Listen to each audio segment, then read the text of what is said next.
ইনারা বিরোধী বা দাদা হুজুরের সিলসিলার বিরোধী একটা প্রমাণ কেউ দেখাতে পারবে না। কিয়ামত পর্যন্ত সময় আমি দিলাম। হ্যাঁ, এটা দেখাতে পারবে। কি দেখাতে পারবে? না অমুক পীরজাদা নেশা করেছে, তার বিরুদ্ধে রজব আলী ভাই মুখ খুলেছে। অমুক পীরজাদা জেনা করেছে, তার বিরুদ্ধে আপনার দেখা যাচ্ছে প্রতিবাদ করেছে। শরিয়াত বিরোধী, ইসলাম বিরোধী কাজ করেছে অমুক পীরজাদা, তখন দেখা যাচ্ছে অল ইন্ডিয়া সুন্নাতুল জামাতের ওলামা হযরতগণেরা মুখ খুলেছে, মানুষকে সাবধান করেছে, দাদা হুজুরি ওসিয়তনামার কথা বলেছে, কোরআন হাদিসের কথা তুলে প্রতিবাদ করেছে।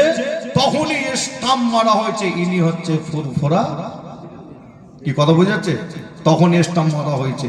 যে তার আগে আপনাদের বলে যাই, দাদা হুজুর বিরোধী, দাদা হুজুরের সিলসিলা বিরোধী একটা প্রমাণ কেউ দেখাতে পারবে না।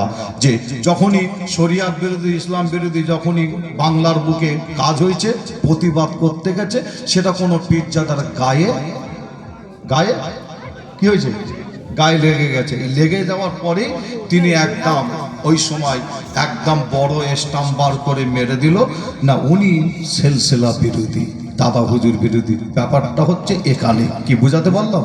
যে আপনারা অবশ্যই জ্ঞানী গুণী, শিক্ষিত ভাই, শিক্ষিত চাচা, আল্লাহ ঘরে আপনারা সকলে মিলেমিশে থাকবেন। আল্লাহ ঘরে আমরাও মিলেমিশে আছি। আর ইনশাল্লাহ আপনারা সোশ্যাল মিডিয়ায় দেখছেন আল্লাহ ঘরে যে আসিম বিল্লাহ সিদ্দিকী আমি যেমন রাস্তায় ময়দানে নেবে যেমন কাজ করছি, আল্লাহ ঘরে আরো অনেক পীরজাদা কি তার প্রমাণ আপনারা পেয়েছেন আমার রজব আলী ভাইয়ের মাদ্রাসায়। কি পান না আপনারা? রজব আলী ভাই একটা মাদ্রাসা চালায় পশ্চিম বাংলার বুকে। যত মহিলা মাদ্রাসা আছে তাদের জন্য দোয়া চাই। এবং রজব আলী ভাই যে মাদ্রাসাটা চালাচ্ছে, আমি মনে করি বর্তমান পশ্চিম বাংলায় 1 নাম্বার যদি কোনো মহিলা মাদ্রাসা থাকতে হয়, সেটা হচ্ছে মাদ্রাসাটার নাম হলো খাদিজা মাদ্রাসা। জোরে বলুন সুবহানাল্লাহ।